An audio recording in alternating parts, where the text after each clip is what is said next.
to the last session for today. The one which all of you all are eagerly awaiting, and there were a lot of questions in the earlier session. Some of you have submitted a couple of questions. So before we start the session, I will like to introduce Manisha Premnath ma'am. She is going to be moderating the session for today. She is a seasoned expert in science-led enterprises, incubation and innovation acceleration. As the CEO at Venture Center, she leads a 60 plus member team, I think it's 70 plus actually, supporting deep tech startups, building innovation ecosystems and enabling industry academia collaborations.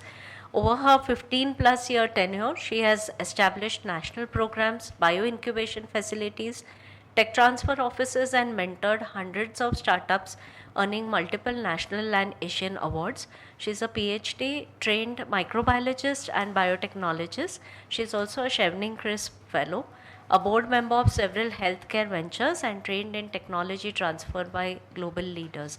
So I hand over the forum to Manisha ma'am. Okay, thank you very much, Kavita. This session was meant to be more interactive, and over past 2 days, whatever questions you had, we thought collectively we can address those, and also we will take inputs from some of those could be from your own.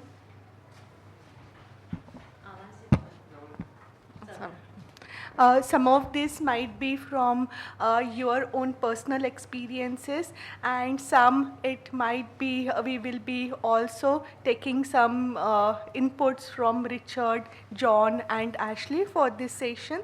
What I have done is just to get started, some of the most basic things which all of us look forward to getting answers for. I thought I have put few slides, and we will just quickly go through that just to focus on some of the context, and then we will build on that. So totally we have 90 minutes for this session.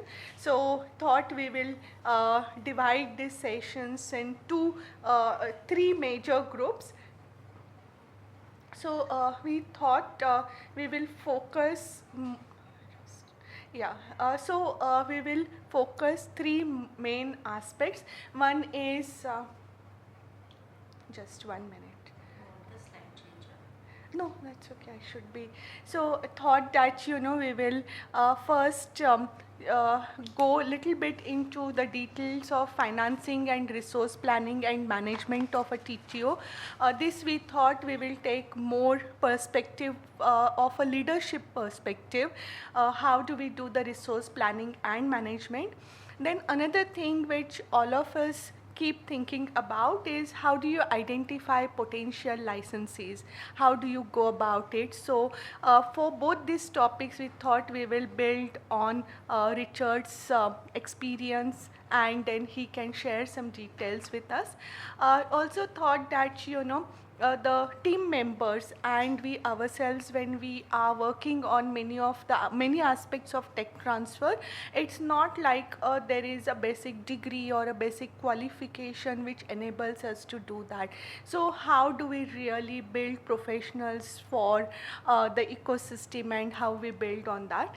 And the third aspect is the impact of this tech transfer activity. So we have heard through many of the previous sessions, we have learned that it's not like, we have a technology, you license it and you make it sustainable, it doesn't happen that. Then how do we communicate the impact? So that is something we would discuss as well, and we'll keep some time for the experience sharing from all of us.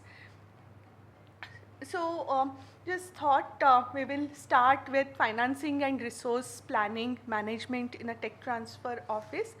When we talk about the resource management, one is funds and another is people.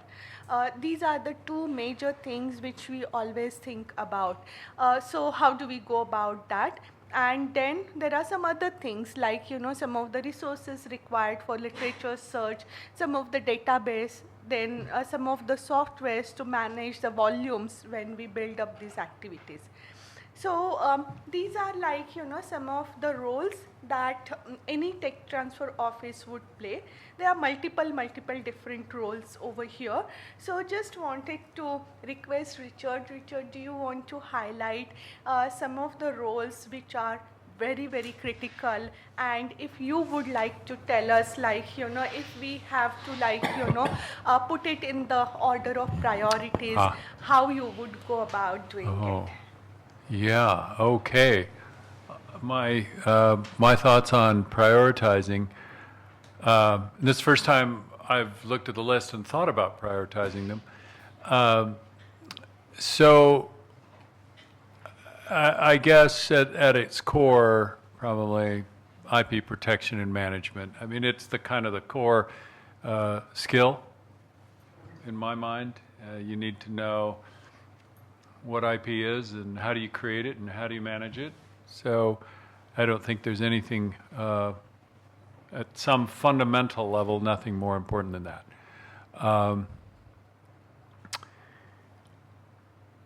That said, so what I'm wondering in my own mind is technology assessment versus awareness training and enabling policies. And, which comes first, the chicken or the egg? I guess it's the chicken, isn't it? But I think you need to, one of the problems is when you start out, you may not have a flow of inventions. And you have to have a flow of inventions. If you don't have inventions, none of this can happen. So how do you create a flow? Well, you go out by building awareness. And you have to have enabling policies. I think it was said, I can't remember if it was said here, but we've said it, where IP policy is a foundation. You can't build a strong house or any building, no matter how beautiful it is, if you don't have a strong foundation. IP policy is that. And you've heard me say, I'll say it before and again, and that is that the institution should own it. And that there should be revenue sharing, that inventors should get a share, whatever your institution decides is a reasonable share. But you have to have, that's critical, enabling policies, awareness, and really the more you get into this, the more you realize that getting the message out. John is a big advocate of communication and getting the word out to the leadership. You got to capture their minds and hearts, but certainly out among the rank and file researchers. And I'll admit that probably the first 7 years that I was running tech transfer office, I thought the goal was IP management, working with inventors, and doing good deals. Next, IP management, working with inventors, do good deals. Do it all over again. I just do it over, and that's all I needed to do to be successful. And that's not right. That's not true. You have to get the word out to people about why are we doing this, build awareness, build appreciation for tech transfer as vital to the mission of the institution. Okay, and then oh boy, so another one that I'm really a big fan. So there, I guess my third one would be technology assessment. Maybe you've heard me say that. So at Cornell, the statistics are very clear, and it's very similar at other institutions in the U.S., other universities, and that is about 50%. If you use the reasonable kind of good management practice criteria of reasonable quality of IP, you got something to license, reasonable market validation, a value proposition, and no other serious flaws, like it can't be scaled up. That you've done your homework to make sure you haven't missed any glaring flaw or problem. 50% is what you should file on. And so if you're filing on more than that, you're creating big burdens for your office because you're carrying the expectations and hopes and just the pure management burden of all these technologies that you're never going to be able to license because they're simply not what I call viable. And again, I always want to tack on, do not think for a second that I mean you shouldn't invest in risky technologies. We should. I think that's what the public sector research institutions should do. That's the role we play in society, investing in risky technologies. But you got to do technology assessment and triage. Sure. So you would say that IP protection, that's an important asset, and then marketing that, and then having all the right transactions being visible. Those are like some of the important aspects. Sure. Like, Key pillars. Sure. John's got to. Yeah. So yeah, I John. will explain in the United States that the office budgets are rich enough that very, very few offices write patents. It's contracted out to professional law firms. And there are a variety of reasons. The resources available to the office routinely, I prefer putting them into marketing. I was discussing this with the president of the University of Florida State when I arrived. He said, well, hey, this is great. We'll use the law firm. We'll use the law school professors to write the patent, get the kids to do it. And I said, all right, Sandy, I'm going to have to sue some of these employees. Is that okay? And he was absolutely flabbergasted. What do you mean? Well, if they do poor quality work and it leads to big mistakes, I want to be able to go out and sue somebody. So I agree with Richard's priorities. In the United States, at least in many of the schools, after the disclosure comes in, there's a conversation to figure out what the IP is, and then there's a conversation with an external patent attorney to figure out how to enunciate what the IP is, do a prior art search, and write a patent which has claims that are strong and very defensible. Okay? So there are larger entities, MIT, Cornell, Harvard, Wisconsin, where the office hires a patent attorney whose job is to manage the outside patent attorneys because there's so much going on. Okay? So I just wanted to make that comment about a difference in the United States. Sure. I was just going to add something here, and that is, it's a challenge to prioritize these, and I always appreciate a challenge, but I think what occurs to me here is what you need are the pillars. I mentioned a pillar, and what are pillars? You need more than one pillar, right? And they all have to be probably about the same size, and structure and so on, and geometry. So you need certain pillars. And so what I mentioned, the awareness and the IP protection and technology assessment are pillars, as is tech marketing. Yep. Without any one of these, suddenly the whole structure starts to, wobble and potentially collapse. Yeah, sure. So, so just moving on to the next part. So when we talk about any tech transfer activity, just 1 minute, 1 minute. Premnath, there is mic here. You can put it. I thought you needed it. No. Sorry. Thank you. So when we look at this, like there are two approaches. One is a case management approach, like where all the activities, the tech transfer activities would be done by one person, as against that maybe pass the baton approach, where in the different parts, like say maybe IP protection is done by one person, then tech marketing, lead development is done by the another person, and the third person would do deal structuring, negotiation, and contract management. So just wanted to learn from you, Richard, like, what do you think are the pros and cons of each of these aspects? Like one approach to me, it looks like more generalist approach, like when one person is able to do everything. Another is more specialist approach. So what do you think works better? What would be your preference? How have you managed it? So I'll make my comments, and I'd love to hear from the rest of you, your experiences. Did you want to make a comment?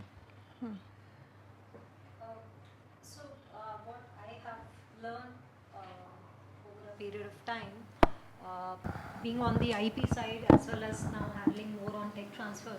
So, this is not a one-person job, what I feel, because you need to have a different people. Because I might not be good, I will be, very much comfortable doing the patent search, analyzing the patents, and then I might do technology marketing, but I won't be able to comfort doing the negotiation or the business development part, right? Contacting the people or the industry, team management, interacting with them, because I might not having a skill to do so. So maybe what I feel, and I try to implement within the Birect system also, where we can have a different set of people. And so if we are lucky to have such different set of people where we can do a tech transfer job, I think what you have put on the right side, that is a more appropriate option for me. I mean, this is mine.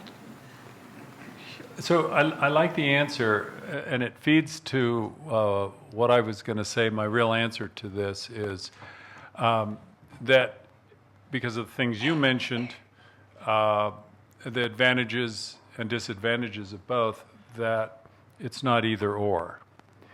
And the analogy I like to use is, and this, I'm going to use the analogy of American football, and I need to come up with a better Indian something about cricket, but I haven't developed it yet. But in American football, you have a team, and there are specialists. One person receives the ball, one person, kicks the ball, one person throws the ball, etc. But there's a quarterback that coordinates. And so I think you need to have a team, and the more as you evolve. Now, initially when you're small, it's like any startup. The CEO is raising money with investors and also cleaning up the, mopping the floors at night too. So you got to do a little bit of everything. But gradually you evolve. We gradually got to the point where we had an IP coordinator who handled all the interactions, all the patent-related stuff. We have marketing assistants now in more evolved offices. All they do is technology marketing, day in, day out. They don't worry about the IP. They don't worry about working with the inventor very much. So you have these different functions, and you get people who are good at it. So absolutely, but you got to have a coordinator. And as the director, I always wanted to, the way I put it is that in our office, every technology that came in as an invention disclosure got assigned a reference number, 1395. And pretty soon after a while you don't even say the title or the inventor anymore. You just go walk around and go, hey, how's 1395 doing? And my coordinator, my tech manager, my quarterback, I could walk up to him in the hall and go, hey, 1395, what's the status? Knows where everything is, or if he or she doesn't know, they go, oh, I'll go talk to the IP coordinator. So I think it's important to have one person who kind of knows all the moving parts, and that they're the best person to negotiate the deal as well. That's my view. Sure. So, yes, John. I'll give you a history lesson in the United States. Early on, back the 60s, 70s, the offices that operated were at very large universities. And they were large enough to be able to have specialized individuals doing special things. And the director of the University of California office, the biggest, announced one day that there'd been internal conversations and they were switching over to cradle to grave with one person responsible. Why? Because the faculty member was a little upset that they had to talk to so many people.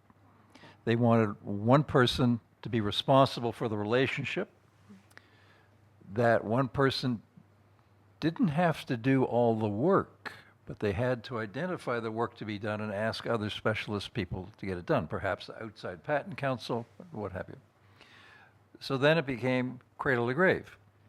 That spread throughout the United States. Now, a good friend of mine, Mary Albertson, was the number 2 at Stanford.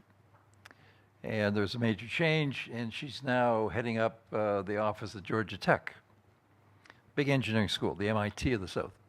And I talked to her, and she said, I'm moving back from what we just talked about to a situation in which we have special teams doing special things. Because I think it's quite satisfying for the individuals to be able to dig deep. And I'm not a proponent of that. To me, the relationship with the faculty member is key. The quarterback, parse it out, get specialized team to do things. However, at the end of the day, the cradle to grave works in small offices. The other approach does not.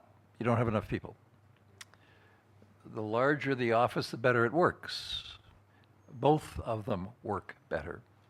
So I'm a proponent of, it depends on the culture of the institution, the way they want to do things, and the leadership.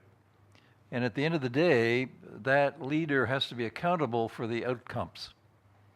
Whatever structure there is, it's got to lead to outcomes, which are closed deals and companies that are satisfied to undertake the risk of developing a product. So I'm at two minds, to be perfectly frank.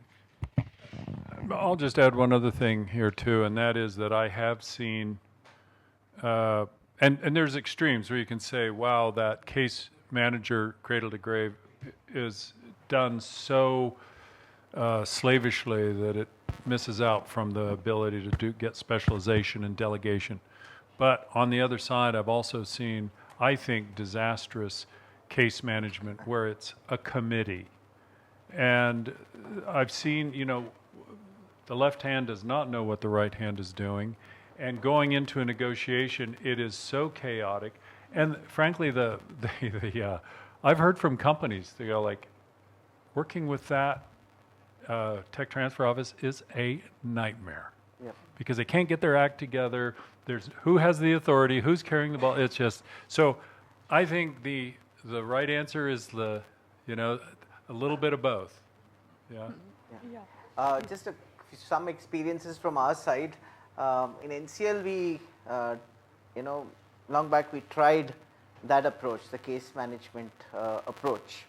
But we would find that we would not find the right people who can handle all of it, just like Vinita just now mentioned. So we actually moved gradually into this because we could sort of define clearer roles where there were 3 different units looking at some of these parts. It's true that faculty have to meet multiple people, but the other thing that happens is that it allows a little bit of specialization as well. So in a sense, you build a little deeper sort of strength in that particular field. So for example, IP law, since we couldn't rely entirely on, say, just having a single attorney firm do it, we needed to have some internal capacity. So we had to build some of that in some of our team members. Similarly, the valuations and so on and so forth, it required a little bit of understanding of finance, a little bit of modeling, a little bit of good judgment, and not everybody is comfortable negotiating, not everybody is comfortable facing the client and talking terms, right. So we have sort of gradually moved from that to this. But yeah, you're right about committees, that's been a disaster, so we got rid of it. So initially we also had the case management thing, and I mean slowly and slowly we have to move out from this phase to another phase, because some person was not handling or talking to the people, and they were even not able to perform the technology assessment. They were, I mean, that person very much good in doing the IP analysis or the analytics. So then we have to divide the roles. That person will be doing this work and the another person will handle this. So yes, of course, they are being coordinated by one person, and every day we have a briefing in terms of what has been done on that particular case. So the legacy issues in every organization also play a role.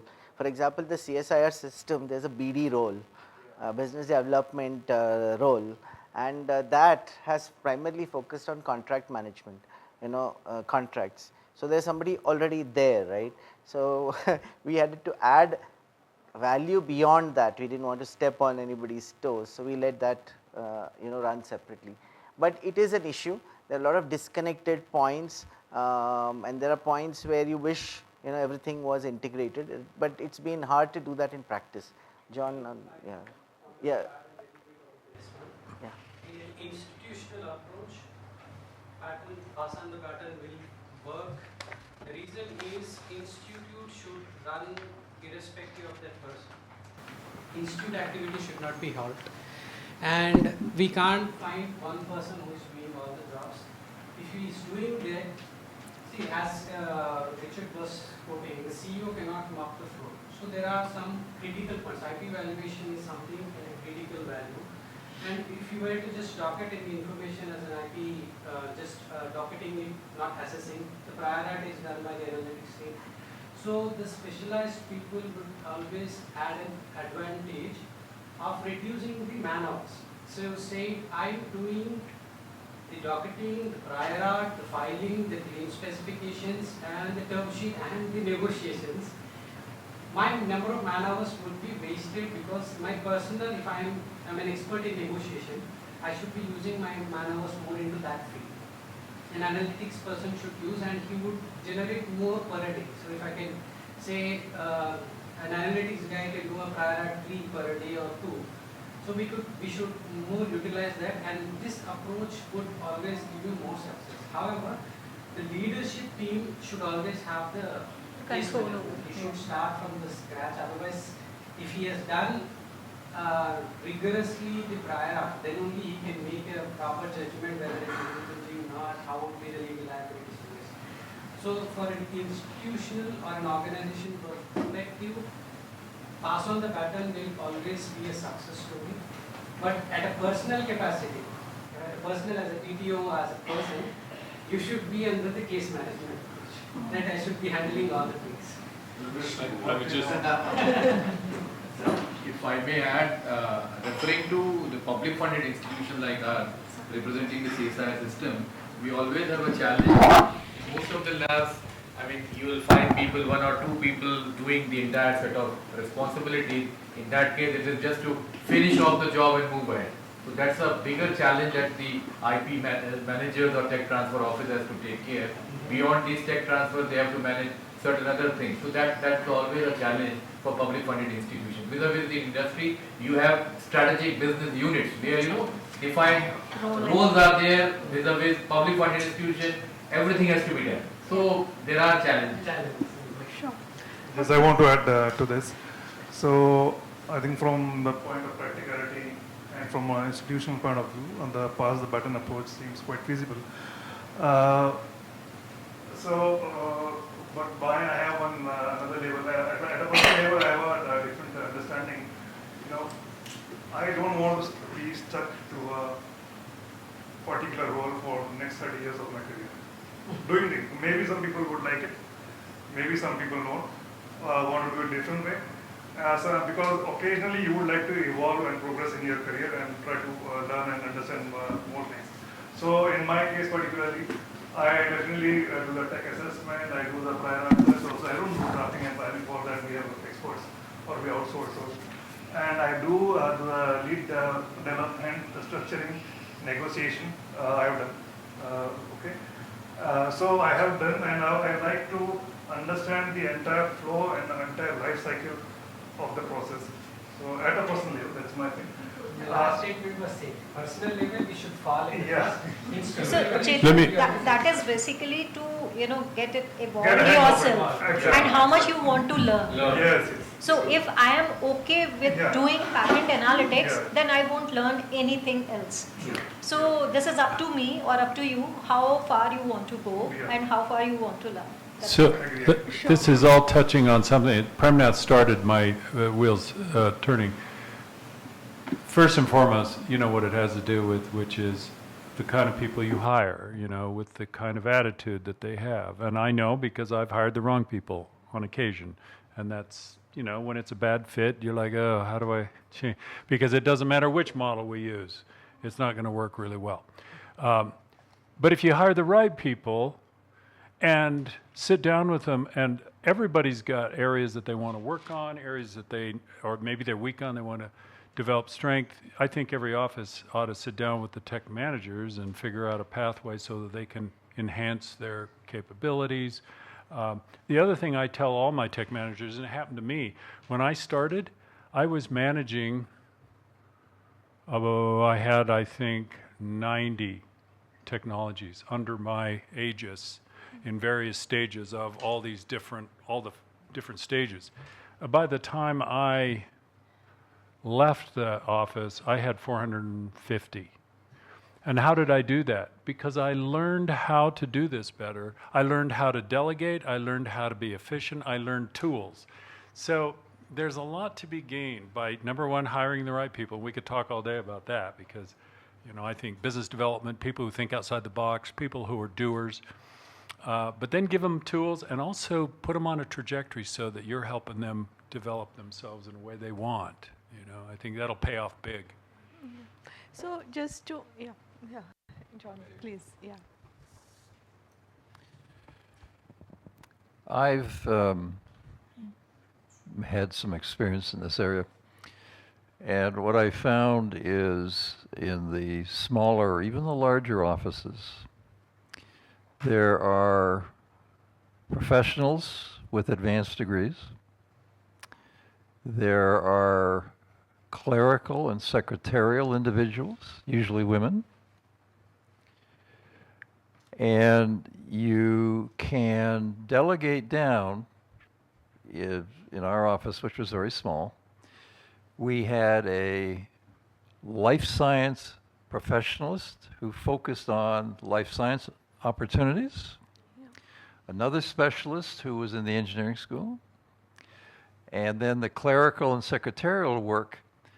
The women were part of a team. So there was the manager or the licensing executive for life science, plus a clerical person, plus a secretarial person that got all the work done sort of cradle to grave. What I found out, it took 6 months. And the faculty member one of the faculty members came to me one day and said, look, we got talking. I said, okay, I'll get the licensing manager to call you. And the faculty member said, no, I want to talk to Sandra. Because Sandra really knows what's going on, has an empathy, okay? She was a secretary. I had 2 secretaries in the office over 18 years, and they were both dynamos. So the segmentation to take advantage of different skill sets, it's not all driven by advanced degrees, okay? I always hired people with a business background of some sort, not an MBA. I was very hesitant about hiring PhDs unless they had the personality, okay, which is very collaborative, a facilitator. If I detected from a reference that the PhD wanted to be the smartest person in the room, bang, forget it. That was the faculty member. So there are ways to mix and match. The small office can do that. And then as it grows, you form, David Day ran the University of Florida and had 5 such module teams, okay? Cradle to grave, each of them. And he would call the groups together to figure out what was going on. So a lot depends on your resources, how you want to structure it, but at the end of the day, David came to me, we were good friends. He came to me and said, look, I'm concerned about one thing. I want to keep my faculty member happy. And that means doing the deal, putting it in the hands of a company, who then goes off, takes the risk, and does something. So if doing it with these teams is more productive, that's what we're going to do. So I'd say, like Dick, there's no black and white. You got to really sort out who you're dealing with, what their skill sets are, and the interaction with the faculty members. Thank you. Sure. I have one other, this is something, I think this is worth telling, and that is, because it relates to teams and also specializations. And do you remember those days when we would print out booklets, hard copy of lists of technologies available for licensing? Well, we would print those. Cornell Research Foundation's technologies available for licensing. And they were in different categories, engineering, vet school, that sort of thing. Well, either once or twice a year, I don't remember, we would get everybody, all the tech managers anyway. The tech managers would all sit around the table. There were like, eventually 9 of us. And we all sit around and we would go through our cases all together. Just a little bit. Okay, tell us about 1325. What is it again? Okay, what's the status? Problems, issues, whatever. And that round table discussion, I'd always walk out of there and go, why don't we do this more often? Man, the cross-pollination is so powerful, and we just don't take the time because we're all so busy working in our little grooves, Yeah, sure. Yeah, thanks, Richard and John. So I just had one follow-on thing. So when you talked about managing the workflows, so just wanted to learn from you, are there some internal databases for managing the portfolios or certain softwares which in your mind really improve the productivity of the team? So if you can provide some pointers on that. Sure, I'll say that we realized that was the bottleneck, and you'll hear me talk about that. Well, wait a minute, this group won't because it's post-signing. Yeah, sorry. Anyway, so I'm not going to go into detail with you all, but we learned the hard way that we had to figure out ways to manage all this information, and we embarked on an effort to do that. And what we tried was to find sort of not really a good fit and then try to make it work as far as a database system. And it was a nightmare for like 3 years, cost a ton of money, and it was always failing one way or another. And so we were always looking, because we wanted one system that would do IP, contracts, et cetera, and all integrated, and we really had a hard time. There are some models, and maybe John might know better what's out there now. There's been an outfit called Intium. Are they still out there? Intium. And I don't know what you guys are all using now, but maybe you probably have better ideas than I do. No, not for anything, but I think initially you bought. Initially we bought one which is called IOLite, but I must confess this that we did not use it much, and we spent, as you mentioned, A lot of money. on that, and there was a practical reason that why we could not use it. There were certain challenges. I won't go into detail. Also because I think, and maybe many people will agree on this and this tech transfer thing, the thing is that the life cycle of since it comes, the IDF comes, you go for a prior art search or the peer review report, and then You engage further with the inventor, okay, we'll find a lead for you, then you go and talk to like 20 different companies out of this. 5 companies showed interest. Out of these 5 companies, 3 companies want to meet you. With those 3 companies also, discussion is at different level, and now you do this activity with 100 technologies. You will be like lost. So that is the current pain in the neck and that we do have. Single and a system which is a dashboard kind of thing. Very simply, I click here. I know entire where my discussion is with whom at what stage. Have they paid or not? That is something very important. Otherwise, just docketing and finding out the deadlines. Very different. So Zoho is one. Somebody told me it is not all encompassing, but it is something which is very very cheap. It is a CRM software, customer relationship management software. CRM. Okay. Zoho. Somebody you can get it for free also for at least maybe 800 or 1,000 clienteles you can list down for free. So Okay. if I But for also free it can be. can add, we also tried to have, I think way back in 2012 or 13, the Clarivate product, Oh, Inventory yeah. Manager. Hmm. And that was again a big headache. Why? Because every time we had to design some process flow, how the entry for a single innovation will happen for the patent, for the trademark, for the contract, and if you set a timeline when the due is pending and alert has to it has to be shown on your desktop, or it should also be given to the inventor, your enmity payment is due. So everything was so troublesome, making the flow chart, making the process flow, and every time you have to design. And that was not customizable tool at all. So we had to surrender it. I think we did surrender that product somewhere in 2020 or 21.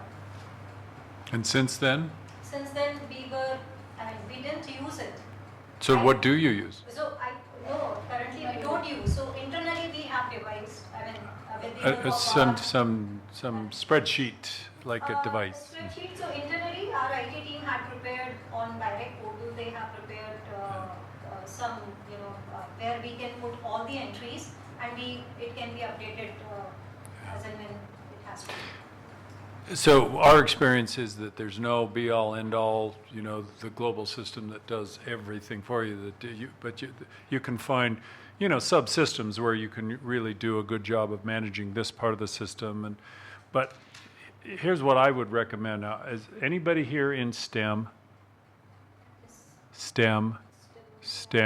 Okay, STEM is your autumn. Yes.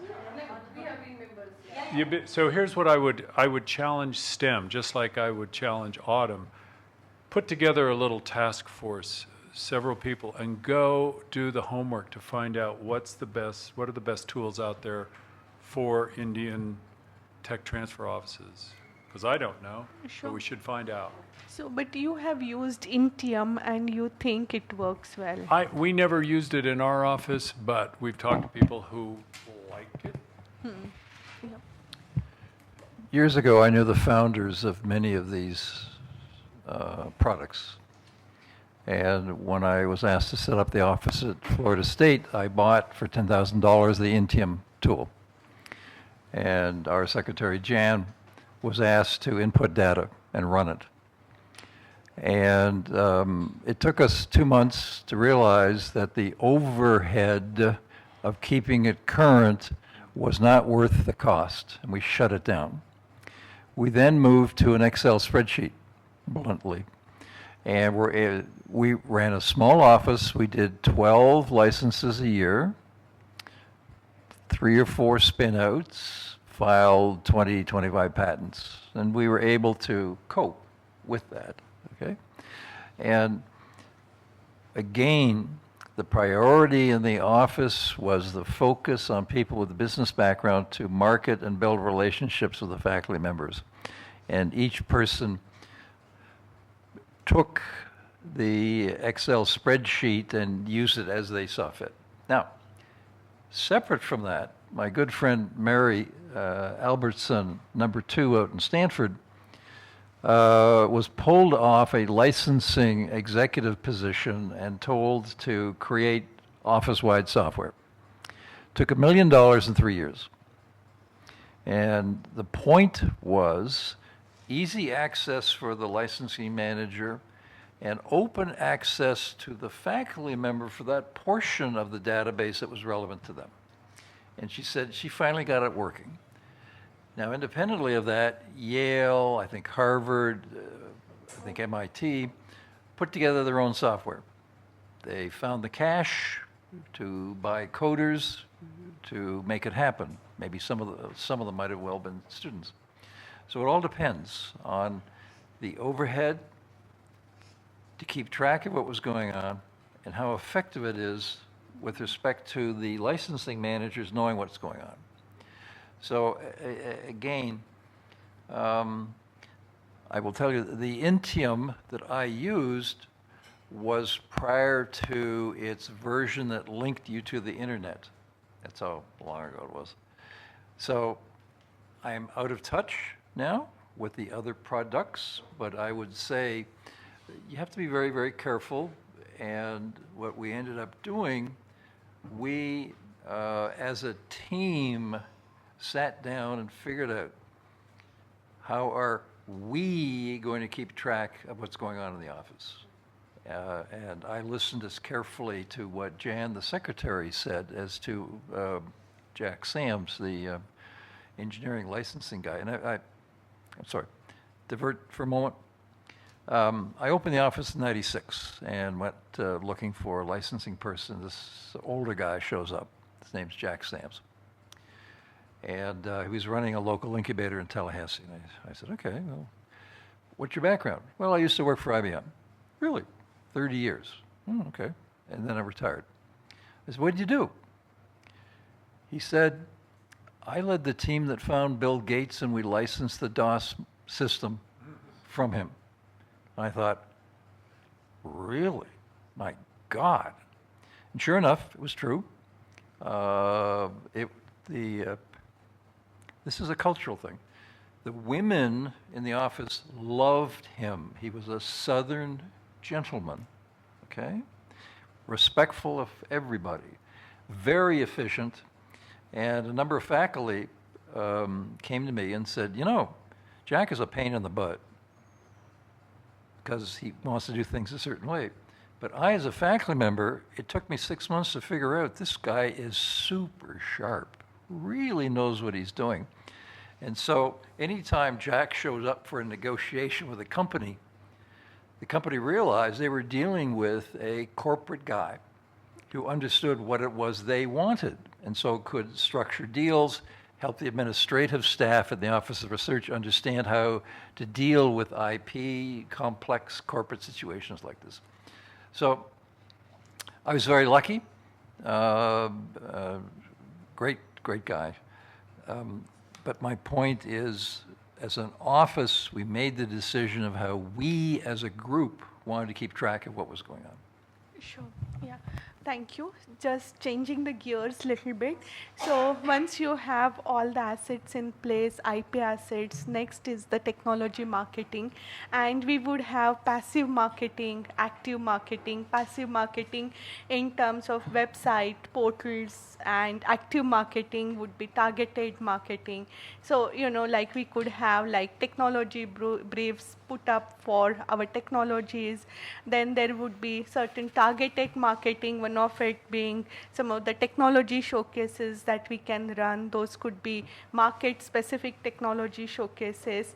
And basically, technology showcase will help us bring together the technology providers and, you know, the people who are interested in licensing those technologies. So there are multiple different approaches that we can use for marketing the technologies.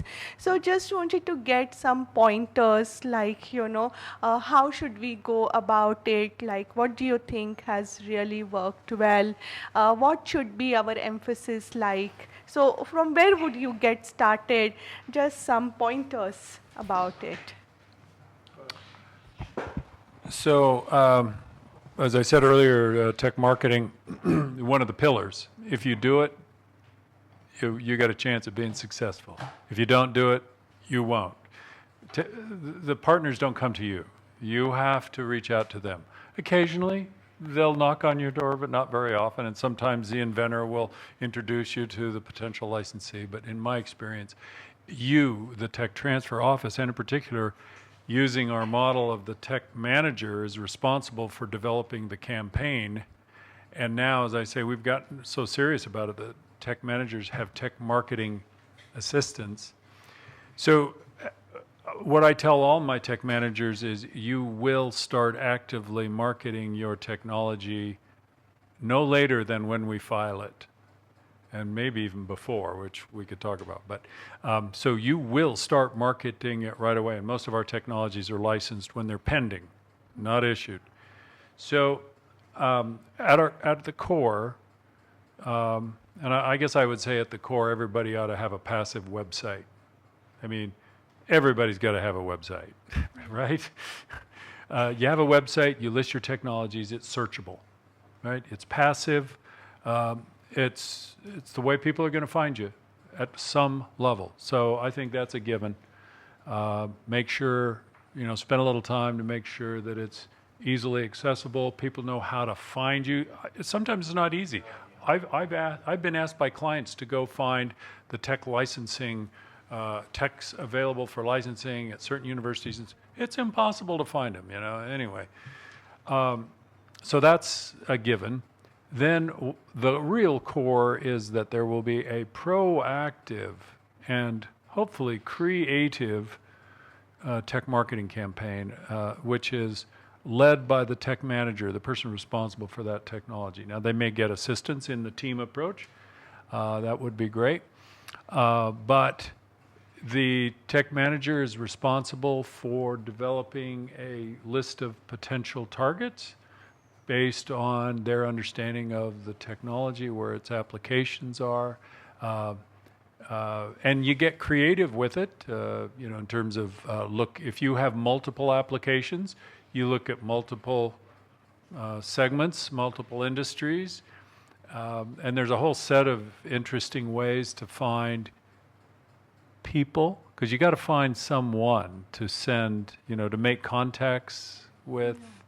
And there's a whole art to the process of reaching out to them, and how do you do it, and how to increase your hit rate of people getting back to you. And you can refine that, and that's kind of our core business, tech marketing to targeted companies, and we're making follow-up calls and we're reaching out. And then there's a whole suite of activities that are also very good. They're not exactly core, but they can be very important, like the tech showcases, usually on campus, and maybe it'll be industry specific. Another thing that we would always do, I'd go to each of my tech managers and I'd say, I've got a budget for you to travel to at least one industry-focused exhibition conference. If you're in the food industry or anything related to food science, we had the International Food Technology Show. Huge. So many companies. You take your business cards, you take your tech briefs, and you start working the room. And then there's others. I think there's a lot of things we could do using digital techniques, LinkedIn's, YouTube's. I think there's a lot of creativity we could bring to maximize getting the right information at the right time to the right people. Proactive, get going, do it now. This is why I like to, when I go back to hiring people, hire people that have a business development mindset. They're always moving. They're moving ahead. And they're not deterred by the fact that, plenty of people are going to say no or won't even answer at all. That doesn't stop you. You just keep moving. Sure. Thank you. We gain a little bit of a historical perspective. There was a study done by two researchers in Atlanta who studied academic licensing, the Thursbys, husband and wife. And the results were striking. Back then, which is 30 years ago, they determined that the licenses were signed with companies that the faculty member had run into. 66% of the time, the faculty member knew of a company person that they'd met at a show. So there was a warm introduction, and that led to the conversation that Dick's talking about. The flip side was a survey done of corporations. Where did you find academic partners? The answer, 67% of the time, we met the scientist at a scientific conference, and that led to further conversations. I've had some success after we had a disclosure, figured out what a hypothetical product might be, the value proposition, determined that the products might be this and that. I would then phone the executive director of the association that represented industries in that product area and say, I'd like your opinion. What do you think of this? Gee, John, you've given me a short, sharp presentation. I'm happy to follow up, and I will make a warm recommendation to this company and that company, because I think they're amongst the more innovative in our industry. Okay? So the Thursby's also showed that the faculty members, this is in America, okay? This is in America. Not sure how relevant it is anywhere else. The role of the Tech Transfer Office in finding licensees, 20%. 20%. So that was 30 years ago, before the internet, before social media, before LinkedIn, okay? Now, we've got a lot more tools that can be used, and it's up, again, to the licensing executive to figure out what I've just said, hypothetically, the product, the features, and start picking up the phone. And we did a bit of analysis and found that it took 5 telephone calls, until someone said, you know, I might be quite interested in this. Let's have a conversation. The calls prior to that were, I'm listening politely, but we're not interested. Okay, do you know of someone who might be? And several times I went to this conference and heard this person from this company indicate that they're moving in this direction. I can make an introduction for you. Okay, so these warm referrals were very important. And okay, that was it. Sure. So just very quickly, three points. Number one, I know my colleagues at Autumn would always say, well, we get our referrals to potential licensees through our inventors. And I go, really? That was never our experience. We're the 20, we're down at that percentage where we were almost always, yeah, sure, we'd get inventors that would help us, but it was almost always up to us. And then a couple other things that John mentioned that I want to follow up. One is he touched on I think it was just fantastic. John talked to the executive director of a trade association. And I did this once where I'm trying to find innovative companies in an industry, and that's the key. We got to find the innovators. And so I had a portfolio of ceramic, really high-tech ceramic technologies. And I picked up a book then called the Encyclopedia of American Associations. And it was over in our library, and I just thumbed through it, and I was like, wow, who knew that there was a society for eyeglass manufacturers, or the American Association of Clowns, or all kinds. And one was the American Association of Ceramic Manufacturers. And it had the name, address, name of the executive director, name, address. And I got in touch with him. I said, Dick Cahoon, Cornell University, tech transfer, pipeline, all these things. And he said, I would be delighted to write an article, get it out to my membership, and to talk about your technologies. We developed a relationship where they had a association meeting on my campus, and I got to have my faculty ceramic guys do their show, their dog and pony show. We got deals out of that. So contacting trade associations, because they're a network, and I think there's just so much value in that. And I had a couple of others. It'll come back to me. But anyway. Sure.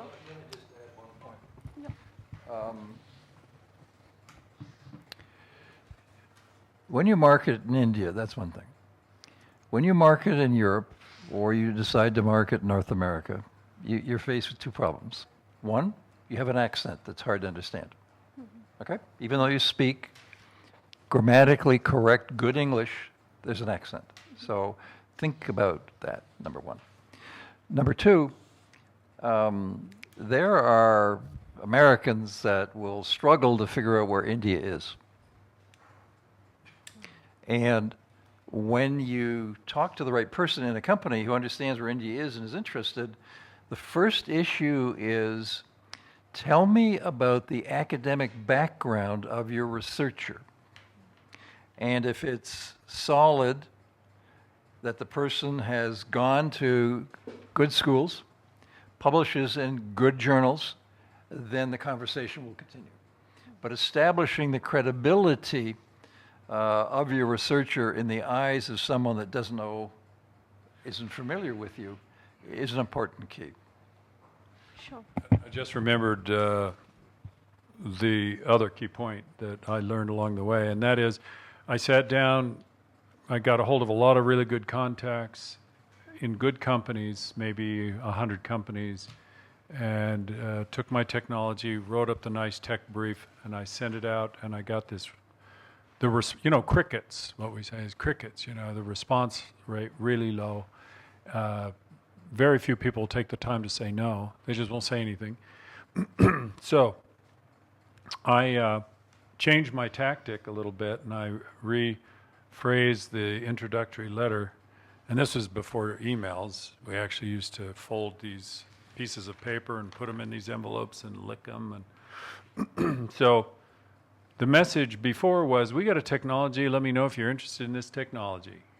And I got really low hit rate. And then the new letter said, Dick Cahoon, Cornell University, technology transfer were the funnel through which flows innovations, inventions created by, one of the top universities. And I'm going to show you, you'll see here in this envelope, a technology we think is pretty interesting, and we think it has a real potential. But you and I both know probably the chances of it being a fit for you could be low. But that's not really why I'm writing you. I'm really writing you because I would like to know if you'd like to establish a connection between us, to establish a pipeline of flow, so that the next time, and there will be, I'm almost certain, a next time this technology engine that we have, would you like to make a connection? The response rate went from less than 5 to 75, right?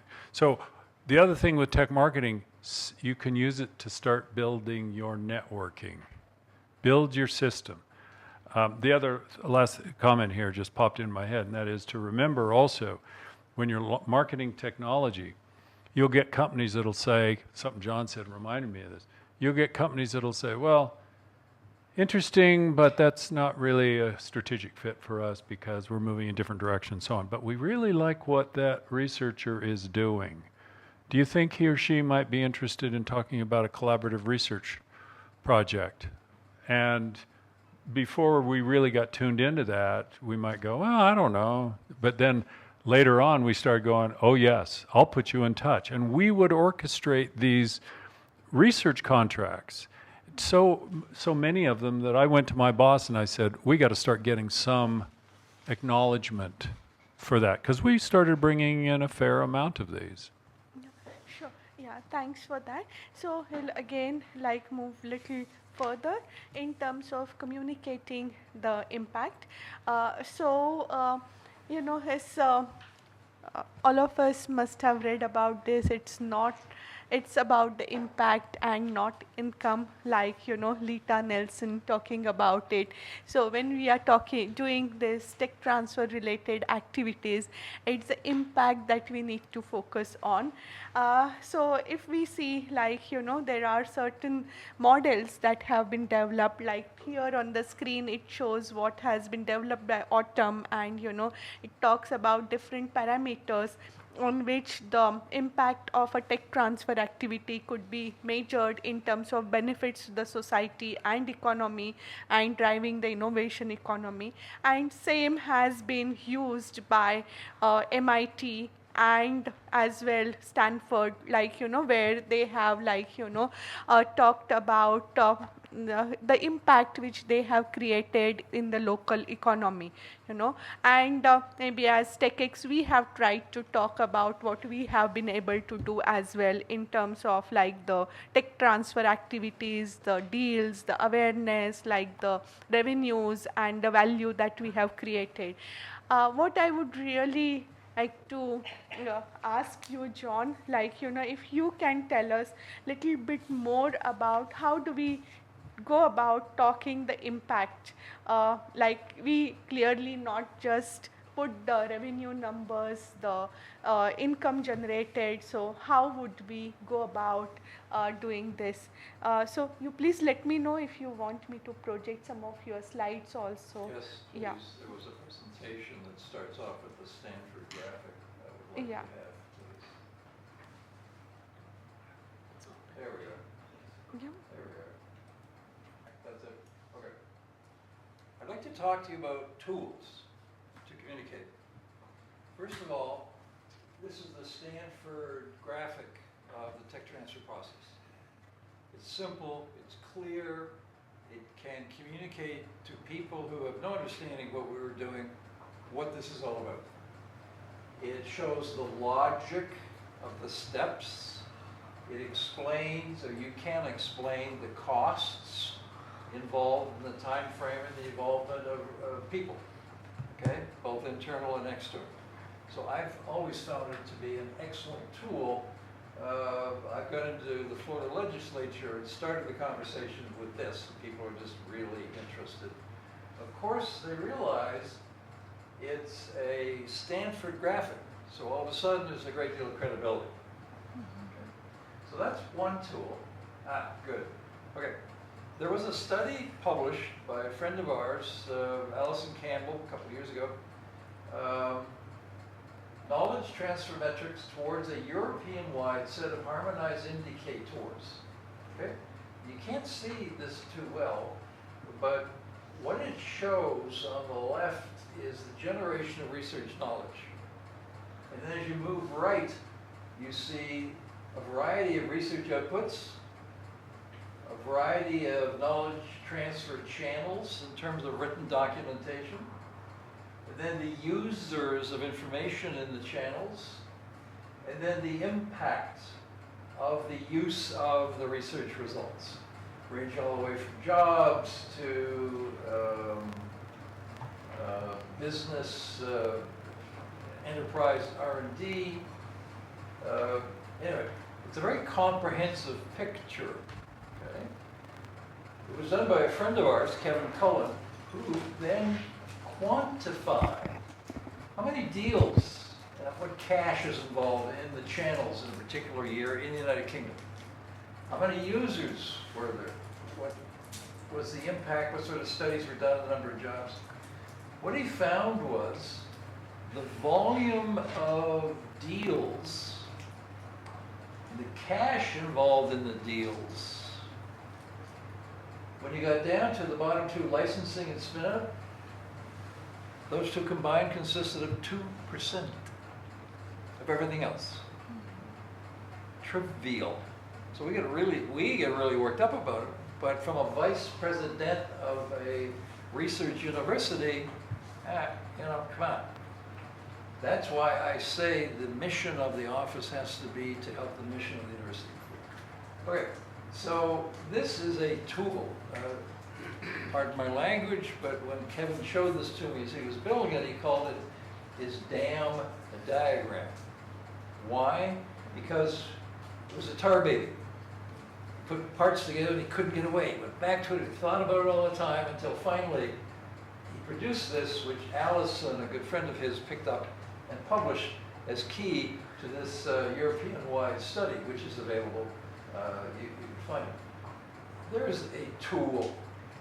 Now, this is an FSU document, okay? And what it is is on the extreme left, faculty members with projects with disclosures in the Office of Research, our office. And we categorized each project from 0 to 5. 0 a disclosure, 5 was a signed license deal. And so we took all the projects which were 3, 4, and 5, listed them because those are the ones where we were talking to or entering into negotiations with the licensees that are named there. Okay? Then, year by year, see fiscal year 2015, there are 3 columns, all right? And you looked at each signed contract and you saw the license fee paid, you listed it. If you had received a royalty that year, it was listed. It was not hypothetically, wouldn't it be nice if we got 100 million in royalties? No, no, no. Cash on the barrelhead. And the rest of these were license commitments in the contract. So you're able to put these together, and I cut and paste and didn't show the bottom line. When you added these up, you see the 345,000, okay? That was a grant that the faculty member and the company sought a federal grant for commercialization from the federal government. They were successful. And a large part of that was contracted into FSU. So that was listed. And this was 10 years out of date. But the bottom line was when you began to add these things up, you were talking $750,000 per year. Okay? This was not hypothetical. These were contractual obligations. All right? Yeah. So anytime the vice president asked me, why are we wasting all this money on patents? I'd explain, we're building an inventory, and meanwhile, in the interim, before we get a product in the marketplace and a royalty, this is actually happening. These are real numbers. And you see the 253,000 up there? Yeah. That was what's the term? Commitment of equipment to the institution. Okay? It was a permanent long-term loan. So we valued that.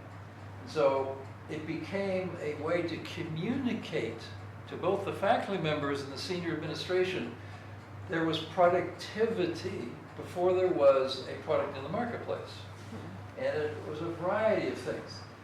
Occasionally, we put a footnote, so-and-so hired a couple of students. Okay, but that's a little hard to quantify that. So this, again, became a tool to communicate the impact of what was going on. All right? Now, not done yet. Ah, rats. All right. This is unfortunate, but what this is, same list of projects on the left, okay? And these are 3, 4s, and 5s. And depending on the pink, the blue, the green, or the black, the pink was license signed. The blue was product development underway within the companies. The green was product in the marketplace, and the black was termination of the product in the marketplace, the Taxol. It was very prominent there. Yeah. So when I would go into a departmental meeting, I would put this up. And the faculty instantly understood the steps to go from here to there. I must tell you that once I overheard one faculty member looking at this, saying to another faculty member, if that schmuck can do a project like that, I can do it 10 times better. And so it came to the office and we began a conversation. So it quantified, it visually showed progress. So when the vice president said, what are you doing for me today?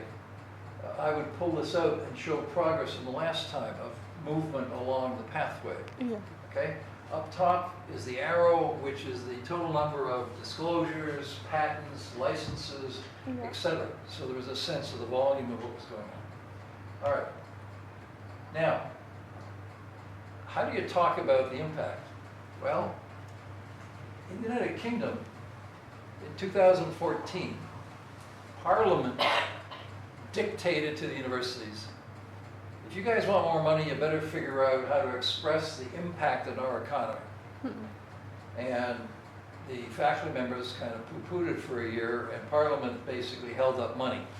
All of a sudden, they realized, uh-oh, we better get very serious about this. So a chart like this was prepared. There was examples of grant applications and language used to express cultural impact. Those were made available generically. The health impact, so you could determine what it was you want to do and then look here to find the type of language that others had used. Well, what that meant also was you could collect data in each of these blocks, okay, and begin to figure out what exactly was going on. And so down below here, the categories cover all sorts of research: social sciences, humanities, arts, and economics share in addition to STEM, okay? So it covered the breadth. Parliament, the applications were judged by scientific peers. And there were two panels. One, looking at the science. One, judging the impact. It was then combined, and Parliament demanded that of a grant given, something like, I think it's now 25% of the award had to be valued as to the impact. So if you could show hypothetically, before you did the research, what it might be, that was given weight. So the Brits asked the question, where is the most impactful research done on a campus? Okay. Answer, in the law school. Why? Because people there would work with politicians and craft legislation that, when it was implemented, affected the whole country. And everyone kind of, oh, I thought about that. Well, think about it. Think broadly beyond what's right in front of you about the general impact. And here is a framework to do that, okay? Now, this again, see, economic impact, academic impact, societal impact, spin-offs. This was created in the 1980s by a friend of ours, Angus Livingstone, at the University of British Columbia. Angus was a leader in the conversation about how we justify what we're doing. All right? And he looked at the office had been running, I think, 20 years or something. So he had someone do an analysis with his staff, and they began to quantify the licenses that were signed in each of these, and then displayed it as a very powerful metric. Now, oh, yeah, right. You see who those two guys are? Actually, when was this, 2008 or 9 or something? 11, 12, something like that. Okay. We were going up, I think it was Jaipur, the Pink City or something, on the back of the elephant. Yeah, before, wasn't And it was, anyway, sorry. All right. Sorry, yeah. But what is the impact you would like to talk about from this picture? I'm just wondering. Oh, I just stuck it in as a joke. Okay. I go, yak, and I show this number, and it goes, whoa, what's it all about? So let me continue in a couple more minutes, and I have, Manisha has showed you the tools of the format of the autumn national statistics, MIT and Stanford statistics. Easy to look at, follow, and understand, okay? But you're not MIT, and you're not Stanford, and I certainly was not at FSU. So the numbers I put up were kind of modest, but on the other hand, it was comprehensive. There was a graph. Okay, we used it. Yeah. All right, the last thing I'm going to say is the following. At autumn, the annual meeting, there's an award, the Bayh-Dole Award, and each recipient, of which Ashley's one, I'm another, gets to stand up in front of the community and talk about what they want to talk about. Orrin Huskevitz, who recently left Columbia University and is a real thought leader, talked about the impact and the value of the research done in America. And the tool he used was the story from the perspective of his father, who was older than Orrin, obviously, who was able to talk about the polio epidemic, was able to talk about the impact of penicillin in the Second World War, and then personally how his dad used a variety of medications to improve his health. Okay? Very powerful because it was focused on easy to understand individuals. I then created a whole pile of years ago with the help of a friend, Wayne Swan, the day in the life of FSU. And what it was a narrative story of how I woke up, I went down for breakfast, the strawberries I used were strawberries from varieties created at the University of California. Okay? I then went to the hospital to get a medical checkup, certain devices that had been invented by universities, there they were. Came home, kids were home from school, they were playing on a CD, but it was an environmental interactive program, learning all about the climate and interactions. Again, an FSU tool that we were selling, okay? Wayne Swan used this for his university in the legislature at the University of Maryland State Legislature. And he went in, and it was very noisy and lots of things going on. And Wayne started talking, and the noise dropped. People were fascinated because they had seen or used themselves some of the drugs or interactions. They didn't know where they came from, but all of a sudden they did, and they thought, this is really interesting. So at the end of it, they had a much firmer understanding of the value of basic research and of commercialization. Okay, so I did one for FSU. Now, at Autumn, our gold standard is the metrics report. Everybody uses it. And I came down from Canada and realized that the journalist who was reporting reported as we put out the numbers listing universities with high royalties ranked, okay? She then concluded that royalties equal the ranking of the office. And we thought, oh God, are we shooting ourselves in the foot? So we backed away from that, okay? And I told the board, and Ashley had gone off and got, I think it was $258,000 from the Kaufman Foundation to be used for communication. So I went into the board and said, look, let us gather stories together of products that are based on American university inventions. Okay? So I put together a team of 25 people and led to the Better World Report, which you can find on the website. Ashley's contribution was, John, it would be really amazing if you could get at least one story from every 50 states, which we were able to do the first time through. We then published it as hard copies, very expensive. Then the recession hit in 2008 and it became digital. Jane Muir took it into the internet. Okay, one more thing to say. Laurie Pressman, a good friend of ours, a former licensing person under Lita at MIT, is a metrics geek, like Ashley over here, okay? And she led a study, the Big Bio Association, and Autumn put some money on the table and said to her, let's look at the impact of all these licenses over 20 years. So Laurie put together a team of economists. These are hardcore economists who use economic tools. This was not us explaining what we were doing, no. And they went through, cranked it out.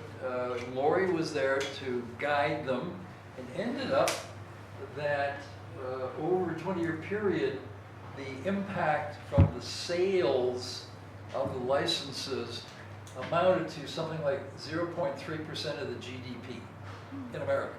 Okay. And you're thinking, 0.3%, it's not much, but well, wait a minute, the GDP's trillions of dollars. Yeah. This is something. And they were able to quantify that specifically. They then moved on and said, how many person years of jobs were created over the time frame of product development jobs that were either created or supported, sales jobs, money raised, okay, for spin-offs and startups, and found, I think it was over 150,000, 200,000, something. It was a significant number. So, I'm done, but what I wanted to show you was there are ways that you can gather data, put them together to quantitatively show the value and the impact of what you're doing.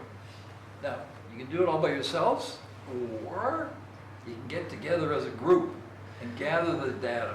I mean, STEM published 2 tabletop hard copy books of successful tech transfer, okay, back 3-4 years ago. And it seems to me there's a tremendous opportunity there as a group, okay, to gather, synthesize data, and use it to communicate both internally in your institution, to the leadership, and to government, all right? Okay. And it's not hand-waving, we're doing really good stuff, it's, here are the numbers. Yeah. You see that number there? Here's the background. Here's the data that was put together that arrived at that number. Yeah. Okay, I'm finished. I wanted to show you the tools and stress again the importance, because if you do your job well, that's great. But if you don't talk about the value of what you're doing, Yeah. you're going to get fired. Because you're going to get a new vice president coming in and saying, I don't know what the value, what it is you do, it's, you know, whatever. It's important to communicate all the time in ways that are both quantifiable, numerical, and story-wise. I'm finished. Thank you very much. That was very interesting. So just coming to the last part of this, where we would like to just learn from you, Ashley, about the career development for tech transfer professional. Just to get started, I have just put together a slide on possible skills which are required for different activities in tech transfer office. But we would like to get a broader perspective from you, Ashley.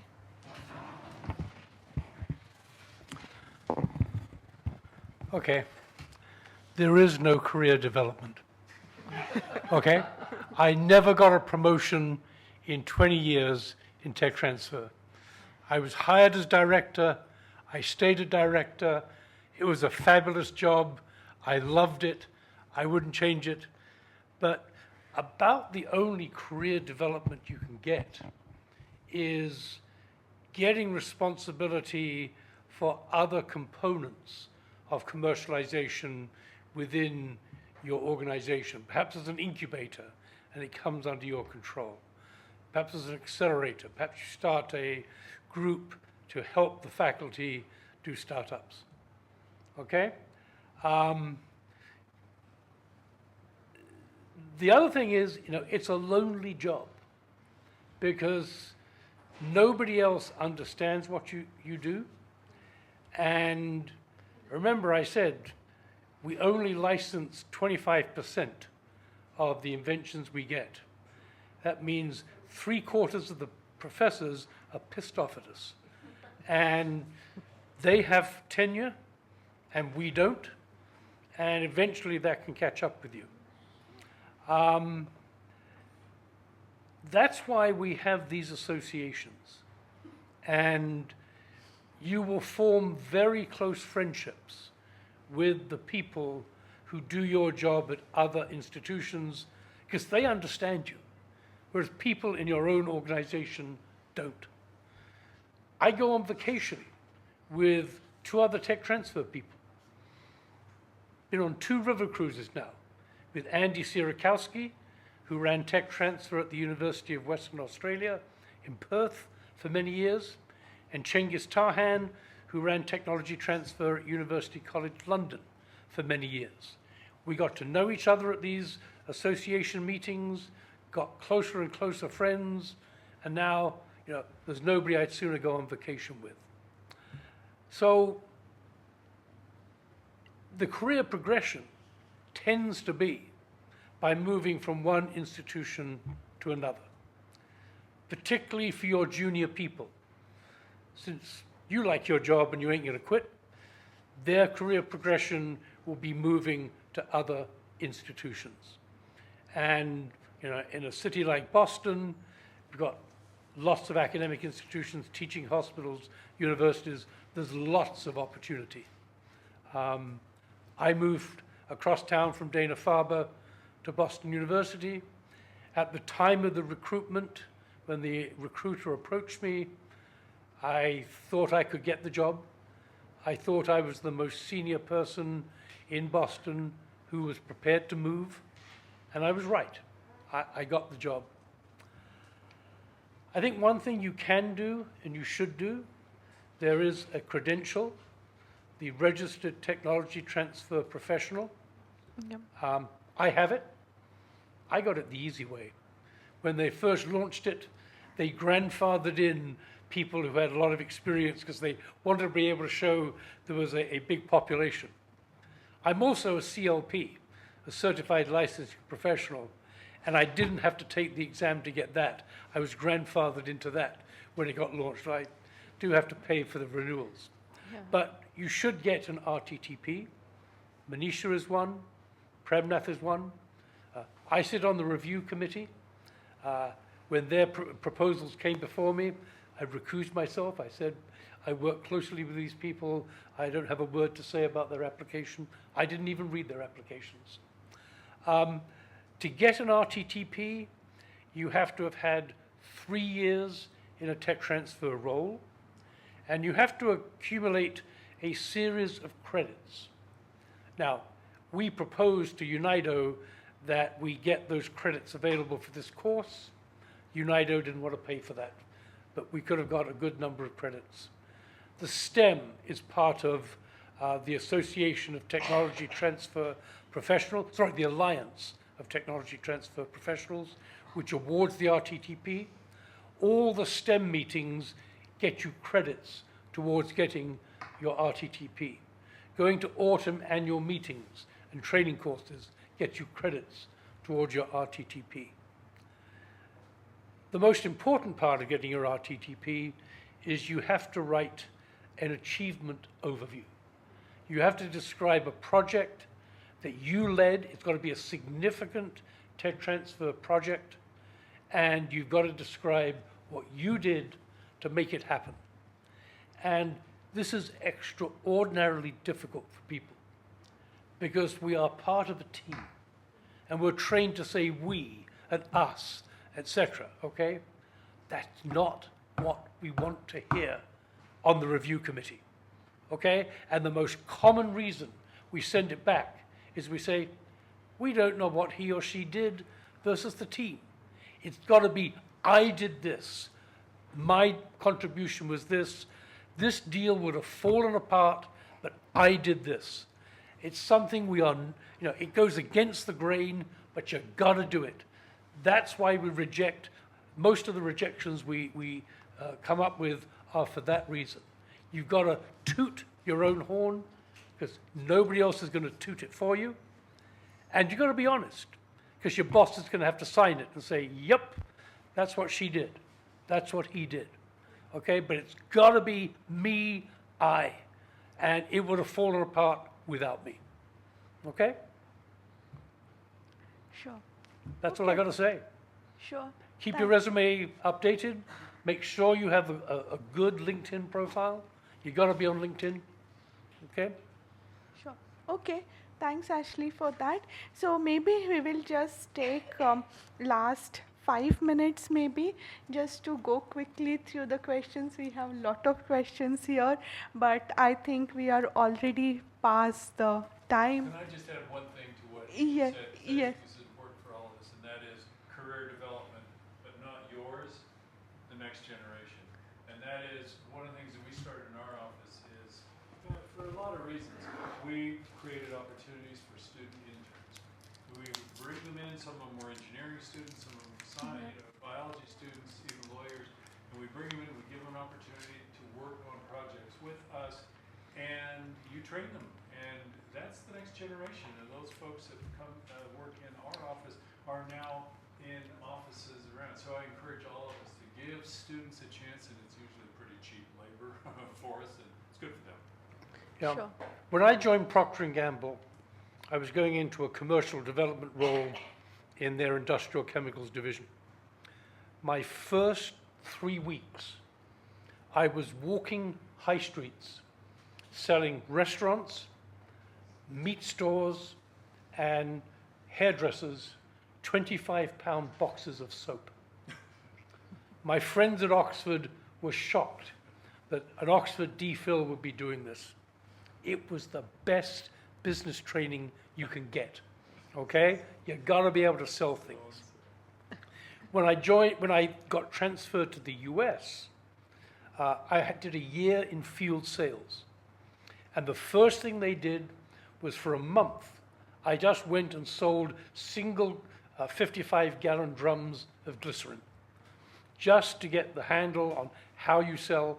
If you mess up a sale of a 55-gallon drum of glycerin, you are not going to hurt Procter & Gamble's bottom line.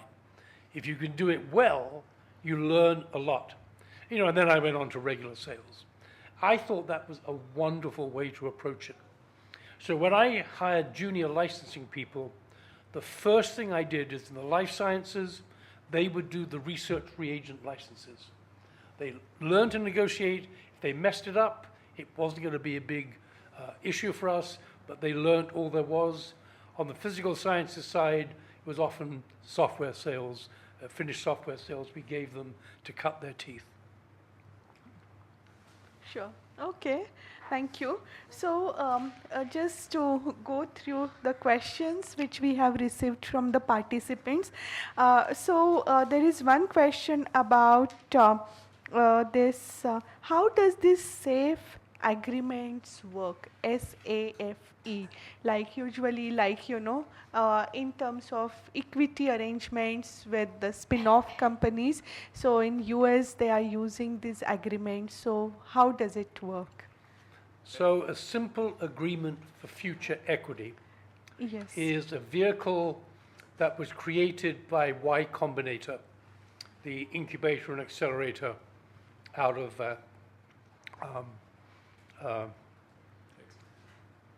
well, it actually started in Massachusetts, but it moved to California. And it's a vehicle that, what they do is they invest, was it $200,000 in the company for, I think, a 7% equity share. And it was a quicker, simpler way to capture it legally than either doing a convertible note or a full equity investment. Okay? Okay. Yeah. Then there are a couple of questions which are on biomaterial licensing key points to consider. That's from Dr. Vinita Jindal. And a related question that Dr. Divya Singh has asked, agreement drafting for co-development and commercialization when IP is owned by academia or government organization. So maybe the first part is biomaterials. When the biomaterials are involved in the licensing agreement, any specific key points that we should consider? So if they're research tools which other researchers are going to buy, you kind of come across this when the laboratory publishes a paper describing the material, and then they get a ton of requests from other researchers, and it costs them money to fill that. That's when you want to license to one of the research reagent companies. And they tend to be, pretty simple. We would get about a 10% royalty on sales. It was nice. If you're licensing a tool to a company to use in their research, that was generally done with a annual fee. As long as you use it, you pay us $10,000 a year, something like that. Yeah, so I'll add to that when we, and I would have frequently biological material, and remember biological material is normally protected by personal property law, but not intellectual property law. But although you can have intellectual property law that may somewhat cover it, but usually it doesn't. So a microbial culture, for example. So the first key thing is with personal property, the owner needs to maintain its ownership rights, and you do that by making sure that you don't hand that material over to anyone without an express written agreement that says that material remains ours, and you've got limitations on what you can do. It's called a material transfer agreement. How many of you know MTA, right? So material transfer agreement, the primary reason we use it is because it preserves our ownership rights in that biological material. So that's first thing, and you got to make sure that your researchers all know. They can't just be giving it around, because otherwise it becomes public domain. People would say, well, I just got it anywhere. It wasn't really controlled. So assuming that you have kept good control of that, or your researchers kept good control of biological material, I will often look and go, oh, I've got a patent that covers the process, and I have the microbial cells that you need to actually do the process. So I've got two assets here. One's IP, and that's going to expire 20 years from the date of finding. But I've also got biological material. And in the case of like a microbial process, what I'll do is I will craft a license agreement in which I create a tiered royalty rate. And the tiered royalty rate is comprised of these two components: the patent rights and the biological material that we've granted your right to possess and use. And when the patent expires, that part of the royalty goes away. Now, at least in the United States, you can't overextend your patent rights after it expires. Otherwise, it's a violation of antitrust law. So anyway, you then shift down to maybe it reduced to half, from 5 to 2.5%. And that royalty rate then lasts as long as they're using that biological material, and did that frequently. Now, it works really well when you have like industrial processes where the biological material stays back in the factory. It doesn't work as well when the microbial cells are the item of commerce. And that does happen too. You know, we would have biological control products where, say, a fungal culture is used to control plant pathogens. Well, there you're letting the material out publicly, so it makes it harder to control. But we've licensed plants, so plants are not. Anybody do plants here? No, So we have rice varieties developed for this, and Oh, right. Yeah. I mean, Okay. I mean, not typically plants, but yeah, I mean, crops. Okay, so I'm going to turn around and just talk to her for a minute, if you don't mind. No, I'm going to tell all of you it's okay. I can come towards that side, not a problem. So with plants, you know, you have oftentimes you have IP, plant breeders' rights. You can get utility patents on it in the U.S. That's great. It expires. But it's the biological material of the plants themselves, their cuttings. And people have learned how to really control that in very clever ways. Our Kiwi friends, the New Zealanders, were really good at developing systems to control not only the IP of a new plant variety, but also the biological material, using material transfer agreements and other mechanisms that really keep the biological material very carefully controlled. We've got it with, do you guys know Honeycrisp apple? Yes. A little bit? Okay, it's probably the most popular apple in the United States now, developed at the University of Minnesota. And it's all very controlled by a small group of growers or farmers through IP, but now primarily through biological material. MTAs, make sure your MTAs are in place, and then you can license. Sometimes we licensed, oh, get this, I licensed a new wine grape variety without any IP, we just licensed the biological material. And basically, we never gave them ownership of the vines. They said, no, they're our vines forever. You can go ahead and treat them however you want. You needn't kill them. But any fruit that you produce, you have to pay us a royalty on every little grape. So, yeah. Let me give you a warning. MTAs are generally the bottom of the pecking order in a tech transfer office. You have to do tons and tons of them. They're a pain in the ass, and you generally give that to the most junior person. Be very, very careful. Because sometimes it's going to be like you're going to go, oh, we've got this great plan, and you look, what? We didn't have a material transfer? Oh, no. Or it was flawed or something. Yeah, be careful. Take it seriously. And I was just going to say, we had a bioproperty policy. Oh boy, one more policy. We had a policy which said that all biological materials on our campus was either ours or it was there under a material transfer agreement. You had to have a material transfer agreement to go out or to come in.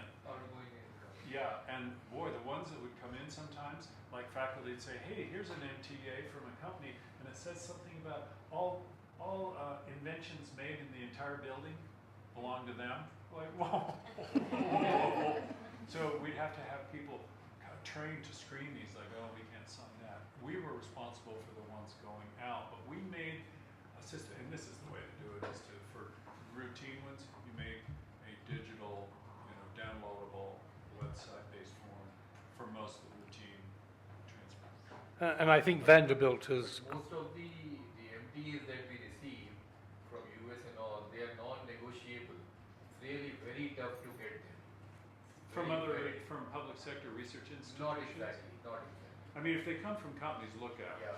Because companies Even will ask. from associations also, non-profit organizations. Yeah, I can.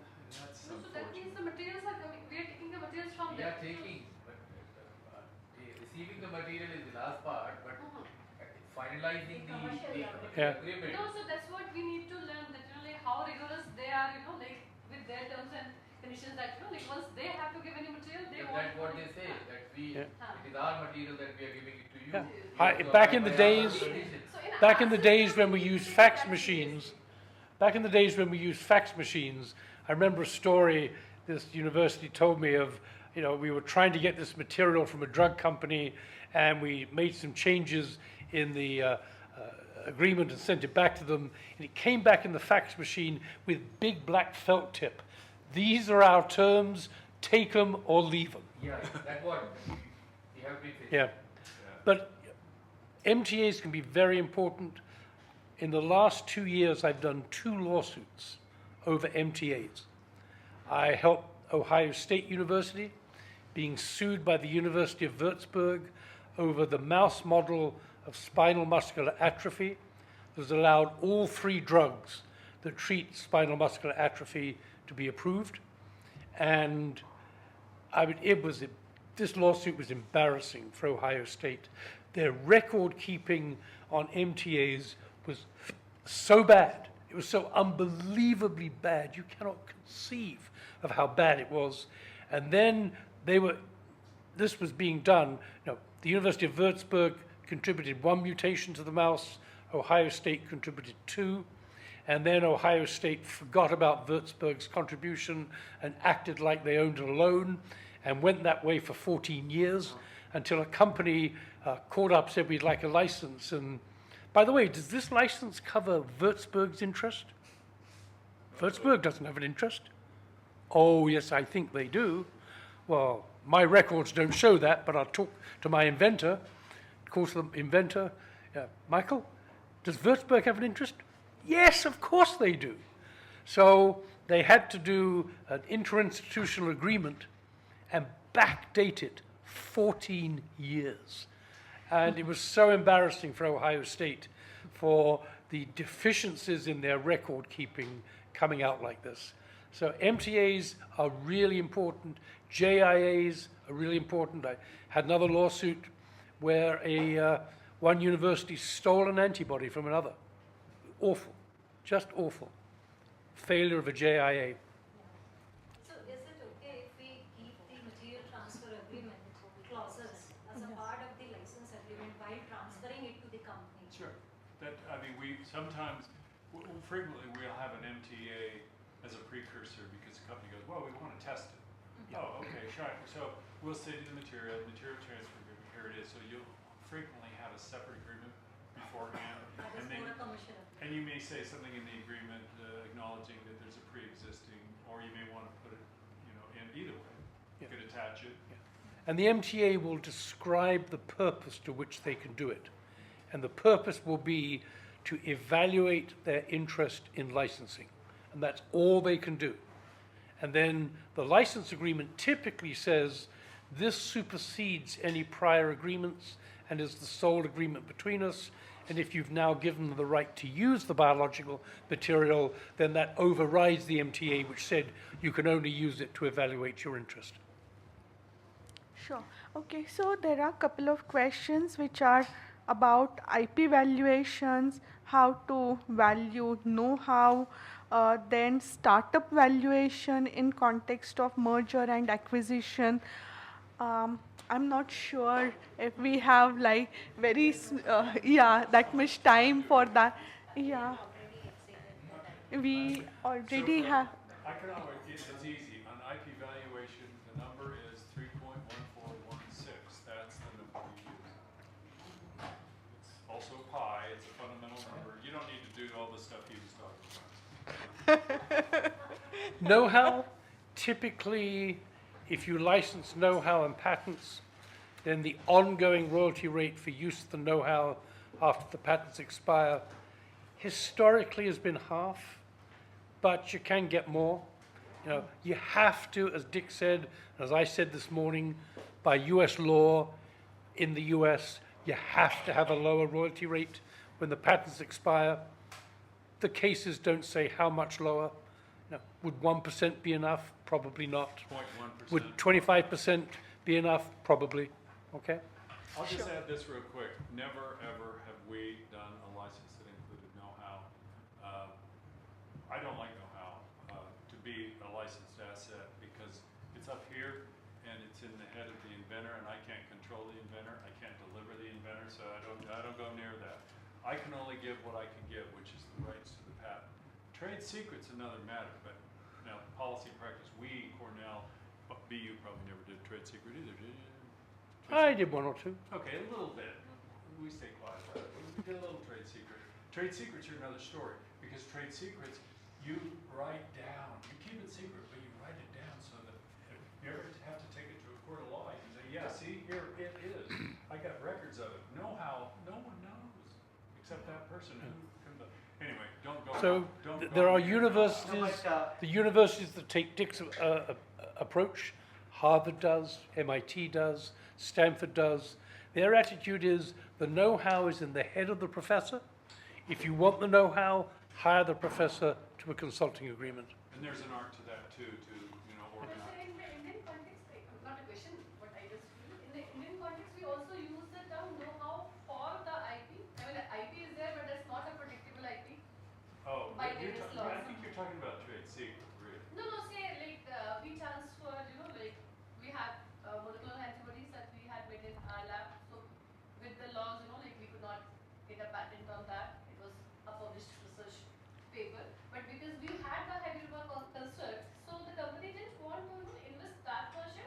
So you can call it like a MTA, but there would be many other things like that where we don't have patents or we have missed to get the patent, but we still are in the version of the thing and we can so But somebody is it written knowledge? Yeah, Is it yeah. data? So what happens is here when they're talking about know-how, you can imagine it as being part of a technology manual, Okay. right? So there'll be a manual, And is it kept? handed over as a secret Is document. it kept secret? It's a trade secret. Yeah, it's a trade secret. That's the way Yeah, we but would consider I it. define know-how as just a recipe, whether it is written No, down. that's why I say in the Indian context, probably, and this not I just only worry. this, I just worry. yeah. Know-how in litigations it becomes a mess.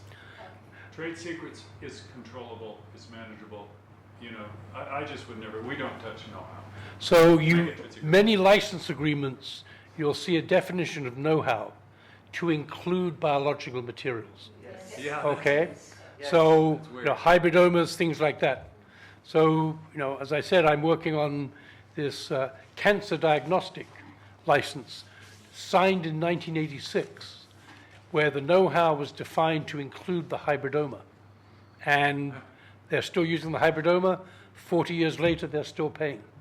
I think the problem that I have is that I've lived through litigations, as has Ashley. I lived through litigations as Cornell representative and as an expert in other cases, and I've seen the messes created. And that's why I'm like nervous about certain things. Like, no, don't do that, because it could generate some issues. I found companies wanted me to include know-how. They wanted the comfort to know if they were doing something they'd learned from the professor that went beyond the patents be licensed, they were able to use it. So I was happy to include that. I had the step-down royalty rate. I have to say I never collected any royalties for ongoing use of the know-how, but it was in there. Yes, please. So one last question from Premnath. Looks, I feel it's a very basic question to understand, but so if, say for example, US university decides to set up a tech transfer office. First day, tech transfer office is open, and you get a case to assess the technology in terms of protecting it and transfer it. You have, as a TTO office, you have not taken, this is your first case. So from the financing part, so all the budgets, the fund, it will come from the university side, or where from that tech transfer office, which actually started 2 days back or 2 months back, and this is the first case, who is going to bear the cost of the patenting? So, Well, the tech transfer office probably has no money because they're a startup. The university's got the money. The university wants the tech transfer office. They're going to have to put the funding in. Yeah, for us, it was in the budget of the Vice Provost for Research, who also funded several functions, one being, the key being research contracts. A big operation of contract managers, and then they wanted to set up the tech transfer office, so it was self-funded by the university. So we have this indirect cost rate, which covers, things you need to do research, but you can't allocate the cost to a research project by research project. The heating and cooling of the labs, the interest on the loans to build the labs, the security guards, things like that. And you need things like, an animal use and welfare committee. You need a sponsored programs office. You need a tech transfer office. These costs are included in the indirect cost rate.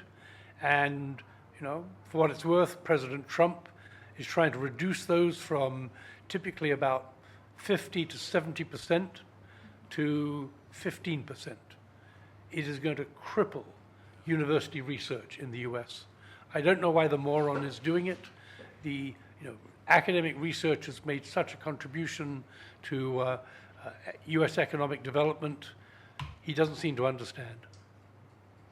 Don't get me started about that, all that. But what I was going to say is that while a startup that you just defined, it happened at Cornell, it started out, the tech transfer office started out as a folder on someone's desk who worked on it part-time. And then, of course, it grew, and it grew rather slowly. And the fact is, it never grew fast enough because there were all these people like, oh, more invention disclosures coming. People want more responsiveness, and you're doing more work. And gradually, what happens is you can never catch up. And so they gave us 15%. I may have mentioned that to you all. 15% of the revenue, and initially it's peanuts, but then gradually it grows. But still, 50% isn't enough to meet the demand. And you got to start hiring good people. Good people require a sufficient salary, otherwise we're never going to be able to get those good people that we need. So you got to go out and figure out how to creatively fund a growth. And what we did was we got the university we had to write a business plan, which was great. We showed how we were going to grow. The problem is it also created some unintended implications when they started to say, well, show us the money. so any number for the TTU budgeting part, which as a TTU we propose to the university and they allocate, okay, this much is available. So what would be, the question is, what is the general budget for a TTU in the US university? I think you've got a minimum size of 3 people. A senior director, a professional, and a support. I know in Sri Lanka, when the World Bank funded university business liaison cells at each university, it was 3 people. When I got to BU, there was me, 1 professional under me, and we only had a half-time administrative support. But I think 3 people is the minimum. And then you've got to provide for, you've got to give them some travel to go to conferences, things like that. You've got to have a database system to track your inventions and all the stuff. Do you people, hands up if you have a specialized tech transfer database system like Intium or KSS? We talked you about got it. to. Yeah. You got to, okay? You got to have a patent budget. Yeah. One of the things we always used to say is the worst, here's our worst case, our nightmare scenario. A great invention comes in, like, whoa, this is great. Sorry, we don't have enough money in the patent budget. That can never happen. So we got to make sure we're always making sure people are prepared to fund the inventions without having to worry about that. John. The rest of the answer to your question is that there needs to be a sufficiently large research base to justify the creation of the office. In America, a couple of $100 million of R&D per year. And when I talked to Warren Miskovitz and explained what we were trying to do at FSU, he said, John, it's simple. You don't have the critical mass. You don't have the medical school, and your engineering school is not research driven. So the answer is the base, the people, a balance, try some things and move forward. In the US, you get about 1 invention disclosure for every $4 million of research you do. I'm going to guess, and when we did a survey in Chile as part of an autumn project with the Chilean Industrial Development Organization, CORFO, we found that they got an invention disclosure for every about $1.25 billion of research.